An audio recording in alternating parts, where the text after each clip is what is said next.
പെരിങ്ങോട്ടുകര കിഴക്കുമുറി ശ്രീ ബോധാനന്ദ വായനശാലയുടെ ആഭിമുഖ്യത്തിൽ SLC+2 പരീക്ഷകളിൽ ഉന്നത വിജയം നേടിയ വിദ്യാർത്ഥികളെ അനുമോദിച്ചു.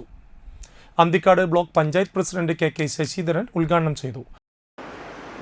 ഇവിടെ പ്രസിഡന്റ് സൂചിപ്പിച്ച പോലെ നമ്മുടെ ഈ പ്രദേശത്തുള്ള നമ്മുടെ കുട്ടികളെ വിളിച്ച് അനുമോദിക്കാനും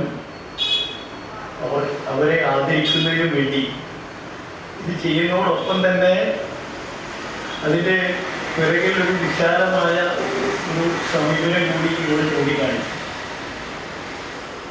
ഇന്ന് നമ്മുടെ പല പ്രദേശങ്ങളിലും ഇത്തരത്തിലുള്ള വായനശാലകളും അതുപോലെ തന്നെ കലാസമിതികളും ഒക്കെ അന്യം നിന്ന് പോയി എന്നൊന്നും പറയാൻ കഴിയില്ലെങ്കിലും പണ്ടത്തേക്കാൾ പോലെ ഇപ്പോൾ സജീവമല്ലാത്ത പല സ്ഥലങ്ങളുണ്ട്. ഇപ്പോൾ ബോധാനന്ദ വായനശാല പോലെ തന്നെ നിരവധിയായ സ്ഥാപനങ്ങളൊക്കെ പല സ്ഥലങ്ങളിലുണ്ട്. എങ്കിൽ പോലും ജനങ്ങളെ വിജ്ഞാന കൂടുതലെത്തിക്കുന്നതിന് ആവശ്യമായ രീതിയിലുള്ള പരന്ന വായന നടത്തുന്നതിന് ആവശ്യമായ രീതിയിലുള്ള ഇടങ്ങൾ പലയിടത്തും ചുരുങ്ങിപ്പോവാണ്. വായനശാല പ്രസിഡന്റ് AK രാജൻ അധ്യക്ഷനായി.